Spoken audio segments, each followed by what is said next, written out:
ఇక్కడ మనం భక్తిసూత్రాలు చెప్పకపోతే ప్రపంచానికి రావడం మంచిదే, భక్తిసూత్రాలు మనం చెప్పడం మంచిదే తెలుసుకోవాలి. తెలుసు ఇవన్నీ వెళ్ళిగా లోపల ఉన్నటువంటి కంకర రాళ్ళు, ఎగుడు దిగుళ్ళు, ముళ్ళ చెట్లు, పొదలు ఇవన్నీ పొదలైపోయి చక్కగా తెలుస్తాయి. దీనికి ఇన్ని వేల జన్మలు పుట్టడం అంటే బీస్ట్లీగా ఉన్న హ్యూమన్ బర్త్కి హ్యూమన్ గా ఉండే హ్యూమన్ బర్త్ రావాలి, సూపర్ హ్యూమన్ గా ఉండేటువంటి హ్యూమన్ బర్త్ రావాలి. అది sub human, human, super human అంటే అమానుషము, మానవత్వము, మానవాతీతము. ఈ 3 అడుగులు పెట్టాలి. ఇది ఈ 3 అడుగులు ఇండివిజువాలిటీ, పర్సనాలిటీ, సెక్చువాలిటీ. ఇక్కడికి వచ్చేది సర్వాంతర్యామితో ఈ రెండింటికి మధ్యలో ఉంటుంది సమర్పణ. అందుకనే సమర్పిత, తదర్పిత అంటే అర్థం అది వాడికి అర్పించినటువంటి. ఆ ముసలావిడిని మళ్ళీ ఒక 10 రోజులా కలిసాడు అనుకోండి కృష్ణాచార్య. ఏమమ్మా ఆసుపత్రిలో ఉన్న ఆవిడ ఇంటికి వచ్చింది ఆయన, నీ నోటు వచ్చడం వల్ల ఆవిడికి చెయ్యి కాలు కూడా పడిపోయింది, తెల్లగా వచ్చింది అని చెబుతుంది. ఈ నోటు వచ్చాక ఆవిడ చేసింది కట్టింది అంటే ఇప్పుడు నువ్వు తీరుగట్టుగా ఉన్నావా, సాయంత్రం పూట నారద సూత్రాలు ఇంకా కొన్ని చదువుతున్నావు, తరిద్దు కానీ విని రా అంటాడు. వీడు చెప్పకపోతే ప్రపంచంలో ఎవరు తరించరు. అక్కడ మీరు మతం పుచ్చుకోకపోతే ఆ రకానికి వెళ్ళిపోతాడంటాడు. ఎవరు అట్లా వీడు చెప్పకపోతే ఎవరు తరించరా అంటే ఆవిడ అంటుంది, ఏమిటో నాకు ఇలాగే సరిపోతుంది. సరిగ్గా ఆ టైంకి రోజు సాయంత్రం అయ్యేటప్పటికీ అలాగ ఇంట్లో మా 3వ మేనగోడలు భర్త వచ్చాడు. వాడికి అదేమిటోను అపెండిసైటిస్ ఆపరేషన్ చేయించుకున్నాడు, ఇంట్లో ఉన్నాడు, వాడి దగ్గర ఒక్కడే ఉన్నాడు, మేము ఉండాలి. అప్పుడు వీడికి అనుమానం వస్తుంది, ఎప్పుడు ఎవరికో వాడికి ఏదో చాకరీ చేయటమే కానీ ఈ ముసలావిడికి ఏమమ్మా నీ సొంతంగా ఎప్పుడో సుఖపడ్డావా అని ఒక తప్పతట్టు ప్రశ్నిస్తాడు. వీడు ఏ లెవెల్లో ఉన్నాడో అలాంటి అడ్డుపట్టు ప్రశ్నిస్తాడు. వీడు మన లెవెల్లో ఉన్న ప్రశ్న వస్తుంది కానీ ఇంకో చట్టం వస్తుంది. నువ్వు సొంతంగా ఎప్పుడో సుఖపడ్డావు అని అడిగితే ఆవిడ ఆ మాటకు అర్థం తెలియదు కనుక ఏమిటో నాయన నాకేం బోధపడతాయో పెద్ద పెద్ద విషయాలు ఏమన్నా నాకు అంటే ఆవిడ మనిషిగా ఏమని చెబుతుంది, నాకు నువ్వు చెబుతుంది బోధపడటం లేదని. ఆవిడ ఉన్న దేవుడు ఏం చెబుతున్నాడు, నువ్వు వేసిన ప్రశ్న ఏడిచి వచ్చిందని. అంటే మనం వేసింది లిటిగేషన్ కదా, మరి ఇన్వాల్వ్డ్ కదా, అది బోధపడలేదు. అది కాదమ్మా నువ్వు సుఖపడ్డావా అని అడుగుతా మళ్ళీ చూద్దాం. ఏటో సుఖం ఏటో కష్టం ఏటో ఆయన ఆ రోజుకి 5 రాసి పెట్టింది, అతను అడిచేస్తూ ఉంటుంది అంటుంది. 1,00,000 రూపాయలు ఇవ్వండి మీరు సీటు కొనుక్కుంటానికి డొనేషన్, లేదా ఇంజనీరింగ్ లాగా మెడికల్ కాలేజ్ లాగా. మార్కులు వేయించుకుంటానికి ఇంకో 1,00,000 రూపాయలు వేయించండి, డిగ్రీ కొనుక్కుంటానికి ఇంకో 1,00,000 రూపాయలు వేయించండి. ఆ జ్ఞానం వస్తుందా ఆవిడకు? యూనివర్సిటీలో డిగ్రీ కొనుక్కున్న వాడికి ఆ తృప్తి, ఆ సంతోషం వస్తుందా? వచ్చేది కాదు. ఇది ఆ ముసలావిడ చెప్పిన సమాధానంలో ఏమిటో కష్టమేమిటి సుఖమేమిటి దానికి దీనికి తేడా ఏమిటి అన్నది. ఎన్ని యూనివర్సిటీలు తిరిగితే వస్తుంది. ప్రమోషన్ కొంచెం ఆలస్యం అయితే పక్క ప్రొఫెసర్తో మాట్లాడే ఈ గదిలో ఉన్న ప్రొఫెసర్ యూనివర్సిటీలో అలాంటి వాళ్ళ చేత బోధింపబడేటువంటి పాఠాలతో మనకు వచ్చేటువంటిది అంతా మనం నేర్చుకునే ఉంటాం. ఒకే గదిలో ఉన్న ఒకే డిపార్ట్మెంట్ లో ప్రొఫెసర్, అసిస్టెంట్ ప్రొఫెసర్ మాట్లాడుకోరే వాళ్ళు మనకు బోధరు.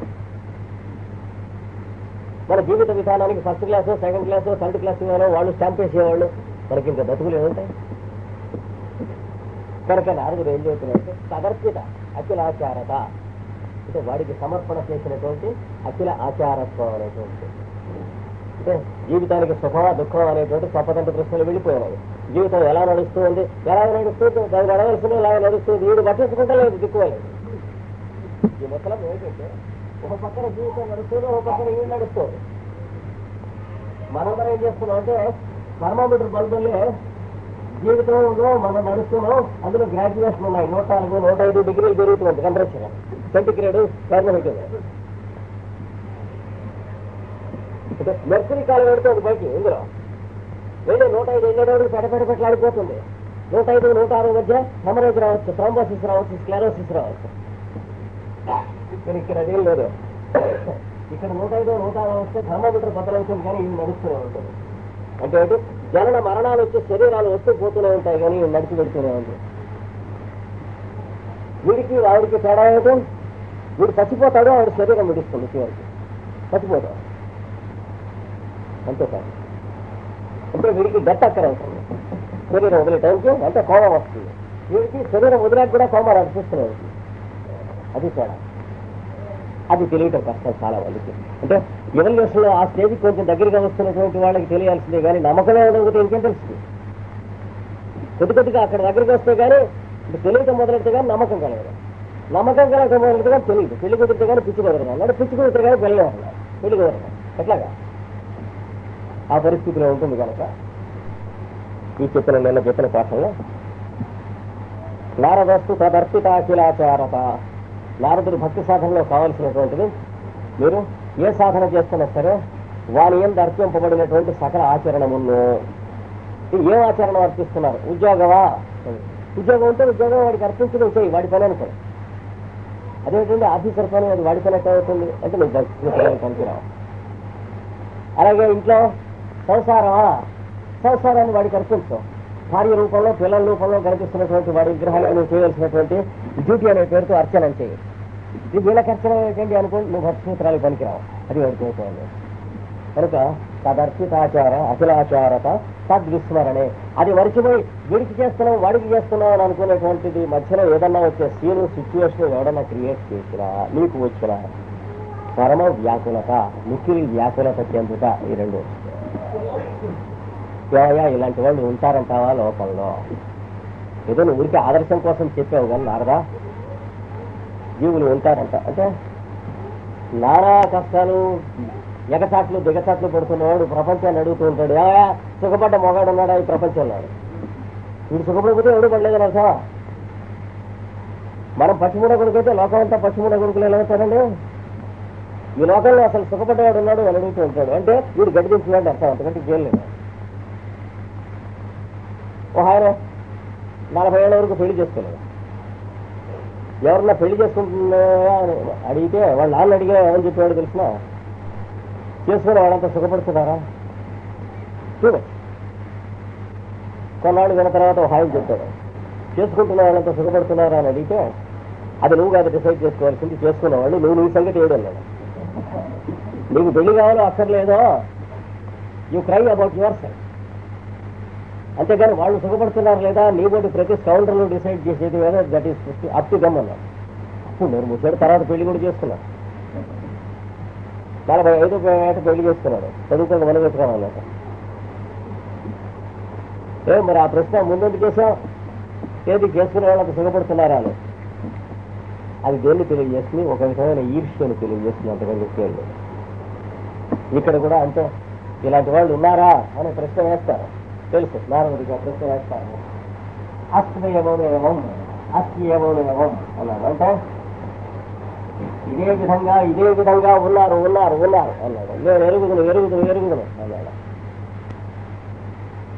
20th సెంచరీలో కూడా ఉన్నారు. అన్ని సెంచరీస్లో అన్ని రకాల వాళ్ళు ఉంటారు. ప్రపంచం ముందుకు పోతూ ఉందని ఎప్పటికప్పుడే మానవుడు పొరపాటు పడుతూ ఉంటాడు. ముందుకు ఎక్కడికి పోట్లకి ఎరిగి అక్కడికి వస్తుంది. భూమి మీద నడుస్తుంటే ముందుకెడుతున్నట్టే ఉంటుంది. రైలు ఎడుతున్నా ముందుకెడుతున్నట్టే ఉంటుంది, బస్సు ఎడుతున్నా ముందుకెడుతున్నట్టే ఉంటుంది, నడుస్తున్నా ముందుకెడుతున్నట్టే ఉంటుంది, ఓడెడుతున్నా ముందుకెడుతున్నట్టే ఉంటుంది, విమానం ఎడుతున్నా ముందుకెడుతున్నట్టే ఉంటుంది. వెళ్ళి మళ్ళీ అక్కడికి వస్తాం. కనుక ఇదివరకు కంటే ప్రపంచం మారింది. ప్రపంచం మారలేదు. సన్ రైజ్ సన్సెట్ అలాగే ఏదో కనుక ఎదుబండిలో వెడుతూ ఉండేవాడు, ఇప్పుడు సూపర్సానిక్ జెట్స్లో వెడుతున్నాడు. ప్రపంచం మారింది అని కోస్తూ ఉంటాం. ప్రపంచం మారలేదని చూసుకోవాలి జాగ్రత్తగా. ఎదుబండిలో వెళ్ళదలుచుకుంటే ఎదుబండిలో వెడతాం, జెట్ ప్లేన్లో వెళ్ళదలుచుకుంటే జెట్ ప్లేన్లో వెడతాం. కానీ ప్రపంచం మాత్రం మారలేదు. ఎందుకంటే ఎదుబండిలో వెడుతున్న రోజున నోటితోనే అన్నం తిన్నాం, ఇప్పుడు కూడా నోటితో. ప్రపంచం మారింది, చెవితో తింటాం, షార్ట్ కట్ ముక్కుతో తింటాం. అంచేత కొయ్యకూడదు ప్రపంచం మారిందని. ప్రపంచం మారకండి. ప్రతి పుట్టి పెరిగి చచ్చిపోయే ప్రతి రోజు ప్రపంచం మారినట్టుగా ఉంటుంది. లెక్క పుట్టి 4 వారాలు కాలేదు, ఇంత గాలివాన్ నా జన్మలో ఎరగానందుక. నా జన్మలో అయితే 4 వారాలు కదా. ఈ భూమి యొక్క చరిత్ర కోటాను సంవత్సరాల్లో పుట్టివాడు కూడా ఇదివరకు ఇలా జరగలేదంటాడు. అంటే ఇదివరకంటే వాడు ఎరుగునదంతా 50 ఏళ్ళు 40 ఏళ్ళు అంతే కదా. అందుకని డోంట్ బ్లఫ్. ఈ విషయాల్లో ఇంటలెక్చువల్ బ్లఫింగ్ మనం ఎంత ఉందో, మనకు ఎంత తెలుసో ఎంత తెలియదో రెండు క్లియర్గా తెలుసుకోవాలి. అందుకని అప్పుడు ఉన్నారు, ఇప్పుడు ఎప్పుడు ఒకలాగే ఉన్నారు మానవ జాతి. అంటే అప్పుడు అందరు మహానుభావులు ఉన్నారు, ఇప్పుడు అందరు మహానుభావులు ఉన్నారు. అప్పుడు అందరూ స్కౌండరల్స్ ఉన్నారు, ఇప్పుడు అందరు స్కౌండరల్స్ ఉన్నారు. హ్యూమన్ ఎవల్యూషన్లో అప్పుడు ఎంతమంది యానిమల్స్గా ఉన్నారు, ఇప్పుడు అందరు యానిమల్స్గా ఉన్నారు, అప్పుడు ఎంతమంది హ్యూమన్స్గా ఉన్నారు అంటే అదే రకంగా నడుస్తూ ఉంటుంది మొత్తం అంతా. ఎక్కడికి మారటం ఉండదు. మొగ్గలు విచ్చుకుంటూ ఉంటే పువ్వుల గుత్తులు కొన్ని పువ్వులు ఉంటాయి, కొన్ని మొగ్గలు ఉంటాయి, కొన్ని పసర మొగ్గలు ఉంటాయి, కొన్ని పిందెలు ఉంటాయి. ఏం చేత 10 రోజుల కింద విచ్చుకున్నవి ఈ రోజున పిందెలైనవి, 9 రోజుల కింద విచ్చుకున్నటువంటి ఈ రోజున పువ్వులైనవి, 8 రోజుల కింద విచ్చుకున్నవి ఈ రోజున కొద్దిగా విచ్చుకున్న పువ్వులైనవి, 7 రోజుల కింద, 5 రోజుల కింద, 6 రోజుల కింద విచ్చుకున్నటువంటి మొగ్గలైనవి, 4 రోజుల కింద, 3 రోజుల కింద పుట్టినటువంటి పసర మొగ్గలుగా ఉన్నాయి. ఇన్నిటికీ సమకాలికంగా అంటే కాంటెంపరేనియస్ ఎగ్జిస్టెన్స్ ఈ మానవ జాతి అంటే పువ్వుల గుత్తి లాంటిది. అనేక స్టేజెస్ ఆఫ్ ఎవల్యూషన్ లో ఉన్నటువంటి వాళ్ళంతా కలిసి ఉంటున్నాం. అందుకని ప్రపంచం అంతా ఏకవాక్యతకు తీసుకొస్తానని ఏ పొలిటీషియన్ అన్నా కోత కోసాడంటే ప్రస్తానం. కనుక కోటాను కోట్ల సంవత్సరాల కింద ఎంతమంది జంతు ప్రకృతి గల మానవులు ఉన్నారో ఇప్పుడు అంతమంది ఉన్నారు. లేకపోతే ఇప్పుడు కూడా యుద్ధాలు ఎందుకు వస్తాయి? అప్పుడు వచ్చినట్టు ప్రపంచంలో యుద్ధాలు వస్తున్నాయంటే మానవుడు జంతుత్వం దాటాడిన అర్థం. మనం దాటలేదు, మనం మొహాన స్టాంపు కొట్టినట్టు కనిపిస్తాం. అట్లాగే అప్పుడు ఎంతమంది మహానుభావులు ప్రకృతి రహస్యాలు కనిపించే వాళ్ళు ఇప్పుడు కూడా అంతమందిని కూడా ఐన్స్టీన్, ఆర్నాల్డ్ టాయిన్బీ మొదలైనటువంటి వాళ్ళు, sir James Jeans, Rabindranath Tagore, Aravind నరేంద్రుడు, రమణ మహర్షి, మనం వాళ్ళతో పోల్చుకోకూడదు. కనుక అప్పుడు ఎంతమంది మహానుభావులు ఉన్నారో ఇప్పుడు ఎంతమంది మహానుభావులు ఉన్నారు. అప్పుడు ఎందరు జంతువులు లాంటి మనుషులు ఉన్నారో ఇప్పుడు అందరు జంతువులు లాంటి. అప్పుడు ఎంతమంది తిరిగి పిల్లలు కానీ పందులు కుక్కలు కానట్టు చచ్చిపోయారో ఇప్పుడు అంతమంది అంత చేస్తున్నారు. కనుక ఎప్పుడు ఒకలాగే ఉంది, మార్పు ఏం రాలేదు. ముందుకెళ్ళింది అనేటువంటి కోతలు తప్ప ఇచ్చారు. నరజాతి ముందుకెళ్ళింది 100 ఏళ్ల కింద కూడా అనుకున్నారు నరజాతి బాగా ముందుకెళ్ళిందండి. ఇప్పుడు వాళ్ళు అనుకుంటారు 100 ఏళ్ల కింద చాలా ప్రిమిటివ్ ఫెలోస్ అనుకుంటారు.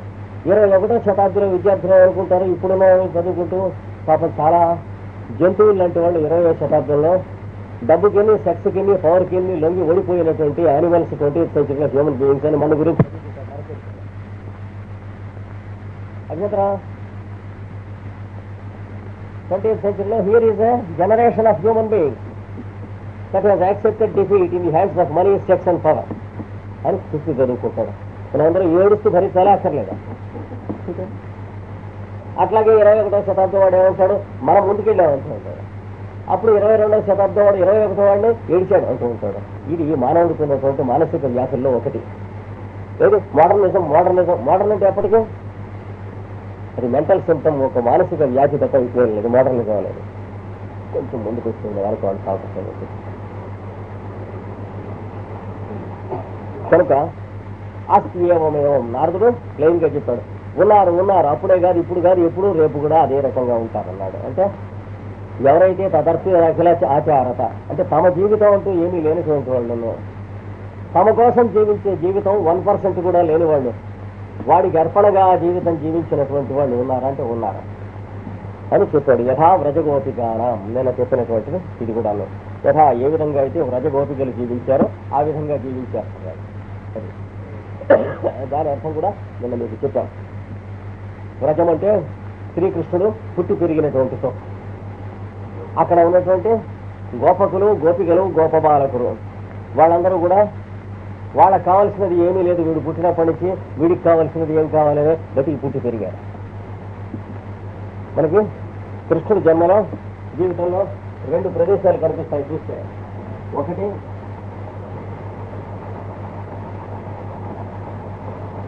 గోపకులు గోకులంలో,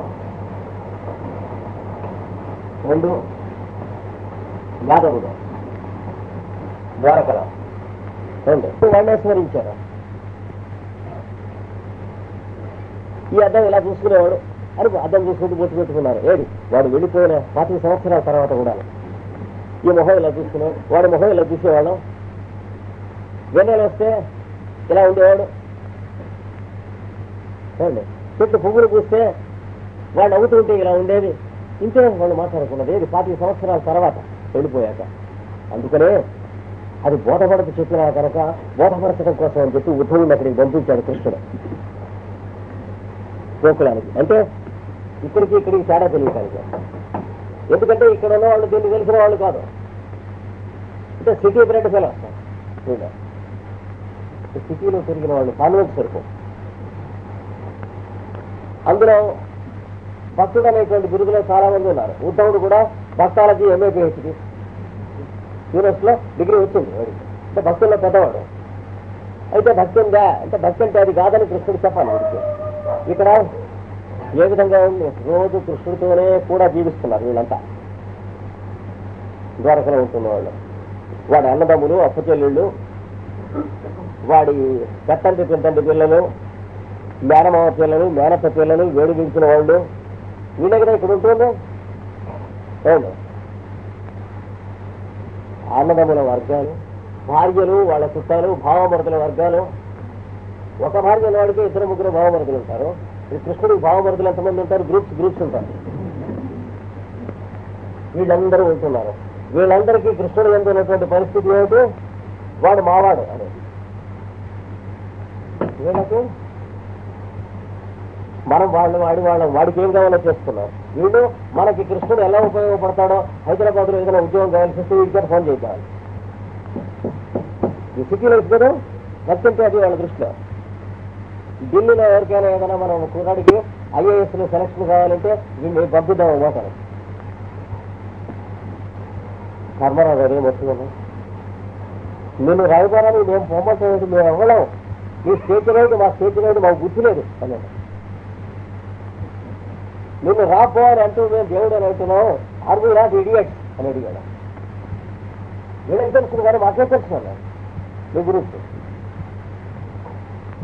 భీష్ముడు అదే చెప్పాడు, చివరికి ఇంకో 5-6 రోజుల్లో పోతాడగా అంపశయ్య మీద పడుకుని ఈ 5గురిని పాండవుల్ని పిలిచి ద్రౌపదిని పిలిచి అక్కడి నుంచో పెట్టి ఏం కావాలో జీవించిన జీవితం కావాలి కానీ వాడి వల్ల తమకేం కావాలో జీవించినటువంటి సెల్ఫిష్ జీవితం, సిటీ జీవితం, కార్పొరేషన్ జీవితం లాభం లేదు. ఇది మేము కృష్ణుడికి మేనత కొడుకు అవుతామండి, మరి సత్రాజిత్ అంటారు, మాకు హైదరాబాద్ లో కొంచెం స్థలం ఇచ్చింటాడు. ఇక్కడ ఉన్నవాళ్ళు సరికంతా అడవా సరికి అలాంటి వాళ్ళు. అందుకనే చిత్తచేరికి పరిణామం వచ్చేటువంటి వీళ్ళంతా ఈ మహాభక్తులంతా ఒంటి నిండా నామాలు పెట్టుకునేవాళ్ళు కృష్ణుడి పేర. చిత్తచేరి గాయలు తాగి కొట్టుకుని ఒక్కడు మిగలకుండా ఓనోడు చంపుకుని తెచ్చారు. రేపు రాబోయే 10-15 సంవత్సరాలు 20 సంవత్సరాల్లో ఇండియాలో మనం అంతా ఏం చేస్తాం అది చేశారు. అంటే అస్సాము, బెంగాల్, బీహార్, అసాలీస్, కేరళీస్, ఆంధ్రాస్, తమిళియన్స్ ఇంకా ఇంకా ఇంకా ఇంకా ఇంకా 10 ఏళ్ళు అయ్యేటప్పుడు ఉంది. నేను ఒకనోడు పేరు చూపిస్తున్నాను. అదైపోయింది. అంటే ఇలాంటి యుగయుగాల చరిత్రలే మనకి ఈ పురాణాల్లో జరుగుతూ ఉంటాయి. They could manage to kill all. ఒకనోడు చంపుకుంటూ ఎవరు మిగలకుండా చంపుకోగలిగారు. వాళ్ళ స్కిల్ చూడండి. అంటే అంత టెక్నికల్ గా టెక్నాలజీలో అంత డెవలప్ అయ్యారు సిటీ లైఫ్. కనుక తమకు వాడి వల్ల ఏం కావాలో కూర్చున్నటువంటి వాళ్ళు వీళ్ళు భక్తాలజీ, భక్తాగ్రఫీ తెలిసిన వాళ్ళు. తాము వాడికి ఏం చేయగలమో గుర్తొచ్చుకునేవాళ్ళు వీళ్ళు అంటే భక్తులు, ప్రజగోకులవాళ్ళు. అందుకని వీళ్లలో ఒకరైనటువంటి ఉద్ధవుణ్ణి అంటే కొంచెం మంచివాడు, బాగుపడేవాడు, అక్కడికి పంపించాడు కృష్ణుడు. అంటే వాళ్ళని చూసొస్తే తప్ప తెలియదు, ఇది చదువుకుంటూ తెలియదు, ఇంగ్లీష్ లో ఎక్స్ప్లెయిన్ చేస్తే తెలియదు, యూనివర్సిటీలో పాఠాలు చేస్తే తెలియదు, ప్రాక్టికల్ క్లాస్కి లాబొరేటరీలో పంపించినా తెలియదు. భక్తుడు యొక్క ఎనాటమీ చూపిద్దామని ఎనాటమీ థియేటర్కి తీసుకెళ్ళినా తెలియదు, ఫిజియాలజీకి తీసుకెళ్ళినా, ప్యాథాలజీ, భక్తుడు ప్యాథాలజీ ఎలా ఉంటుంది ఇవేం తెలియదు. కనుక తెలియాలంటే వాళ్ళ మధ్య వాడు తీసుకెళ్ళి కొన్నాడు. అందుకని అక్కడికి పంపించాడు. పంపించేటప్పటికి వీడు అక్కడికి వెళ్ళి వాళ్ళకేదో భక్తి ఎక్స్ప్లెయిన్ చేయడం మొదలెట్టాడు. చాలా థీసిస్ లేదు, PhD లేదు, వినిపించడం మొదలెట్టాడు. భక్తి 9 types ఆఫ్ భక్తి, ఇవన్నీ నవీన భక్తులు ఇవన్నీ ఉన్నాయి చూడండి. ఎక్స్ప్లెయిన్ చేస్తే ఏటో పెద్ద పెద్ద విషయాలు చెప్తున్నారు, నాకేం బాధపడతాయి అనుకున్నారు వాళ్ళు. వాళ్ళకి బోధపడ్డదల్లా ఒకటే కృష్ణుడు. ఎన్నాళ్ళైంది వాడు కలిసి వెళ్ళిపోయి మీకు? 10 ఏళ్ళు అయింది. ఈ 10 ఏళ్లలో మీకు వాడు అప్పుడప్పుడు గుర్తిస్తున్నాడా? అప్పుడప్పుడు గుర్తురాసం మీ కలక. ఆ తప్ప ఇంకోటి లేదు మాకు. అంటే వాడి వల్ల మీకు ఏం లాభం? ఇప్పుడు వాడు వెళ్ళిపోయాక అక్కడ బయటపడేది. వాడి వల్ల ఏం లాభం అనేటువంటి పశుత్వం, బీస్ట్లీ ఇన్స్టింక్ట్ ఉన్న వాడికి భక్తి పలికిరా.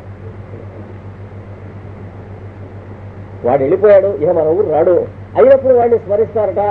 అంటే ఎందుకు అన్నటువంటి పిచ్చిముడ కొడుకు కోసం భక్తి ఈ జన్మలో 5వ వేసేయండి, మళ్ళీ సెప్టెంబర్లో పరీక్ష రండి చేసేది. చూసారా? ఎందుకు వాడి ఎందుకు మనస్సు లగ్నం చేసి ఉన్నారు మీరు అని అడిగితే మా ఇష్టం కాదు, మా మనస్సు లగ్నం అవుతాం, అది భక్తి. మా మనస్సు ఎక్కడ ఉండాలో మా ఇష్టం కనుకైతే నేను చేస్తాం కానీ ఒరేది నీ ఇష్టమా నీ మనస్సు వాడికి కోపం ఉంటుంది అడిగిన వాళ్ళు. అందుకని కృష్ణుడికి ఏమన్నా చెప్పంటారా, ఇక్కడ మేము వచ్చి చాలా కాలం తిరిగి వెళ్ళాడు, మీరు బెంగెట్టుకున్నారు కదా అని అడిగాడు. బెంగెట్టుకుంటాం ఏంటన్నాడు. మేము వాడిని వదిలిపెట్టి ఉంటే కదా బెంగెట్టుకుంటానికి, బెంగెట్టుకుంటాం. హోమ్ సిక్నెస్ ఏమండి, రొమాంటిసిజము తర్వాత రొమాంటిజము ఇవన్నీ సిటీ లైఫ్ సంబంధించినవి.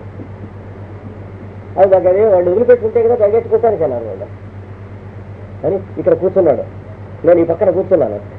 ఈ నదిలో నేను నీళ్లు ముంచుకొస్తుంటే ఈ గట్టు మీద వీళ్ళు కూర్చోబెట్టాను, కబుర్లు చెబుతూ ఉండేవాడు. ఇలా చెప్పుకున్నాను. ఈ మధ్యన ఇన్ని సంవత్సరాలు అయిపోయింది, కానీ వర్తమాన కాలంలో జరుగుతూ ఉన్నది అనుభవిస్తున్నారు వాళ్ళంతా కూడాను. ఇలాగ చల్ల చేసిన రోజు వెన్నబెట్టేదాన్ని ఇప్పటికి కూడా కుర్రాన్ని ఎవరి గురించి వెన్నబెడుతున్నారు వాడి పేర. ఎందుకంటే వాడికి వీడికి తేడా లేదు నాకు ఆ దృష్టిలో. చేసి అప్పుడు నా తీసి పారేస్తాను. భక్తి అంటే ఏమిటో తెలిసింది ఇప్పుడు. థీసిస్ పిహెచ్డీ కోసం కానీ భక్తి కోసం కాదు కదా. అది భక్తాగ్రఫీని భక్తాలజీని థీసిస్ అది అయిపోయింది, మీరు దించేస్తారు అని వీళ్ళ పాదాల మీద పడి మీ పాదాలను ఒక మాట ముట్టుకుని నమస్కరించనియండి అన్నాడు. భక్తి అంటే ఏమిటో తెలిసి అప్పుడు ఎందుకు పంపించాడు ఇప్పుడు నాకు తెలిసింది వాడు ఎందుకు పంపించాడు. కానీ పంపించేటప్పుడు ఏం చెప్పాడు, నాకు కొంచెం హోమ్ సిక్గా ఉన్నది, వదిలిపెట్టి సాగలేదు, మా తల్లిదండ్రులంతా అక్కడ ఉన్నారు, బెంగగా ఉన్నది, నలుగురితో చెప్పగలను దేవుడు అనుకుంటున్నారు కదా వీడికి కూడా బెంగగా ఉంది అని అనుకుంటారు అని చుపుగా కొట్టాడు. ఎందుకంటే ఆయనకి కూడా వీక్ పాయింట్స్ ఉన్నాయి, నలుగురికి తెలిస్తే దేవుడు డిమాండ్ పోతుంది కదా. అందుకని నలుగురికి చెప్పకు, నాకు తల్లిదండ్రులను చూద్దామని అక్కడ గోపికలను చూద్దామని మనస్సులో ఉంది, అంచేత నా బదులు ఒకమాట వెళ్ళి ఎలా ఉన్నారో చూసినా నాకు తిరగలేదు కనుక అన్నాడు. ఇంకా మరి ఎలక్షన్ రోజులు కనుక ఇప్పుడు వెళ్ళినా ఎట్ట పెడతాను అన్నాడు అన్నట్టుగా వంక పెట్టి పంపించాడు. వీడు అందుకెళ్ళి అనుకున్నాడు, వీడు చూసినామని అంటే కనుక మాట్లాడి రమ్మంటానికి కాదు, ఈ గోపికలను చూపించడానికి భక్తి అంటే ఏమిటో తెలియటానికి అప్రయత్నంగా వాళ్ళ పాదాల మీద కూడా నమస్కారం చేయటానికి అందుకు పంపించాడు. అది అయిన తర్వాత వాళ్ళు ఇంత వెన్న పట్టుకొచ్చారట. పట్టుకొచ్చి ఇది వాడికి ఇస్తావా అని అడిగారట. చేతిలో పెడతా. వీళ్ళకి ఫండమెంటల్స్ ఆఫ్ హీట్ తెలియదు, అంటే 3వ క్లాస్ ఫిజిక్స్ తెలియదు. చేతిలో వెన్న పెడితే కాబట్టి కరిగిపోతుంది, అక్కడ దాకా ఉండదు. అంటే వాళ్ళు పక్కపక్క నవ్వారట గోపికలంతా. అదేంటి ఇలా అంటాడు ఇంత మహాభక్తుడు, మాకు రోజు ఉండేదే, మేము చేతిలో పట్టుకుని ఇంట్లో ఇక్కడికి తీసుకొచ్చేవాళ్ళం, వెన్న కరిగేది కాదు. ఏం చేతంటే వాడు చెప్పాట వీళ్ళకి, మీరు నన్ను తలుచుకుంటూ ఎంత దూరం తీసుకొచ్చినా వెన్న కరగదు, వెన్న కరుగుతుందేమో అనేటువంటిది మీరు తలుచుకున్నారంటే వెన్న కరుగుతుంది. అంటే చేతిలో వెన్న పెట్టుకుని తీసుకెడుతున్నాం, అక్కడికి వెళ్ళేటి కరుగుతుందేమో అనుకున్న చోటకి కరిగిపోతుంది. వాడిని స్మరిస్తూ తీసుకెళ్ళిన వాడికి ఎన్ని రోజులైనా కరగదు, ఎన్ని 100 మైళ్ళు వెళ్ళినా కరగదు. అది వాడు చెప్పేట వాళ్ళకి. ఆ చెప్పిన మాట మీద వాళ్ళకి విశ్వాసం ఉంది. అలా చేతుల్లో పెట్టుకుని తీసుకెళ్ళేవాడు కరిగేది కాదు. అలాంటిది మాబోటి చదువుకొని వాళ్ళకే ఈ మాత్రం తెలుసుంటే వీరేంటి ఇలా భయపడతారు చేతుల్లో పెట్టి తీసుకెళ్ళడానికి అని నవ్వుకున్నారు. వాళ్ళంతా పక్కపక్క నవ్వేరతారు. నవ్వి ఆయన్ని స్మరిస్తూ తీసుకెడితే ఇది కరగదయ్యా, మేము రోజు చూసాం, నువ్వు ఆయన్ని స్మరిస్తూ తీసుకెళ్తాను, నీకు పెద్ద కష్టమైన భక్తుడు కనుక తీసుకెళ్ళని చేతులు పడేశాక ఇబ్బందిలో పడ్డాడు. కాస్త తేడా వస్తే చేతిలో డాల్డాలే జిడ్డు కింద అంటుకుంటుంది. అందుకని చచ్చినట్టు వాడి మీద గట్టిగా మనస్సు పెట్టి ఇంకేం పెట్టకుండా అలా స్మరిస్తూ కూర్చున్నట్టు పోయేళ్ళే రథంలో. అది ఫస్ట్ టైం అంటే భక్తి అంటే ఏమిటో తెలుసు. అక్కడ దాకా ఇందాక వెళ్ళాక గభాలు 5 చేతిలో పెట్టి అమ్మయ్య అన్నట్ట. ఏమిటా ఇదంతా ఏమిటంటే కూడా అది నువ్వు ముందు తిను, నన్ను ఊరికి మైండ్ యువతలు లాక్కుని నీ మీద నుంచి అన్నట్ట. నా మీద నుంచి యువతలు లాగటాడు, ఒకళ్ళు లాగితే యువతలకు వచ్చేది నా మీద నీ మైండ్ ఏముంటుంది, ఒకళ్ళు పెడితే పడేది, ఒకళ్ళు లాగితే వచ్చేది కదరా భక్తి అంటేను. వాళ్ళు ఇప్పుడు నీకు నేర్పి పంపిన ఈ 2 ఉపదేశాలు ఉన్నాయి, వాటి కోసం నేను అక్కడికి పంపించాను, ఇంకా తరించని చెప్పేటవాడు. అది యథా వ్రజగోపిగానం అనేటువంటి మాట కడతాను, నారదుడు చెప్పినటువంటి మాటకే. తర్వాత 22వ సూత్రం. తత్రాపి మాహాత్మ్య జ్ఞాన విస్మృతి అపవాద అనేది సూత్రం 22. తత్రాపి ఇక్కడ విడదీయాలి. మాహాత్మ్య జ్ఞాన విస్మృతి అపవాద. తత్రాపి మాహాత్మ్య జ్ఞాన విస్మృతి అపవాద. తత్రాపి ఆ పరిస్థితి యందును, ఏది గోపికలకి కృష్ణుడు యందు ఉన్న పరిస్థితి యందును మాహాత్మ్య అంటే దివ్యత్వం, అంతర్యామిత్వం. మహాత్మ్యం అంటే దివ్యత్వము లేక అంతర్యామిత్వము. దాని ఎడల కలిగిన జ్ఞానము అంటే తెలివి. అంటే జ్ఞానం అంటే నాలెడ్జ్ కదండి, జాగ్రత్తగా ఉండాలి.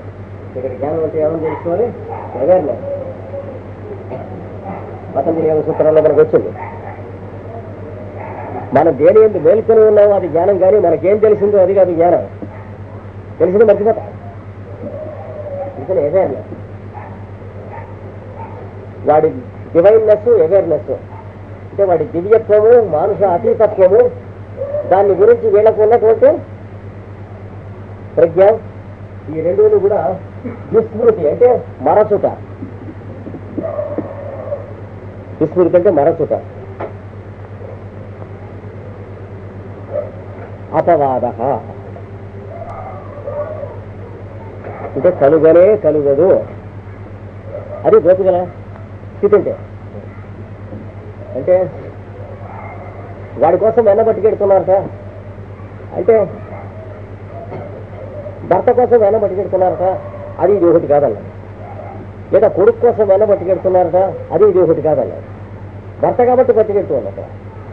భర్త తను చెప్పినట్టు వినకపోతే మొన్నాడో తిట్టుకుని పట్టుకెడుతుంది. అలాగే కొడుకు కోసం రోజు క్యారియర్లో పెట్టుకుని అన్నం పట్టుకెడుతుంది ఒక ఆవిడ. ఎందుకని?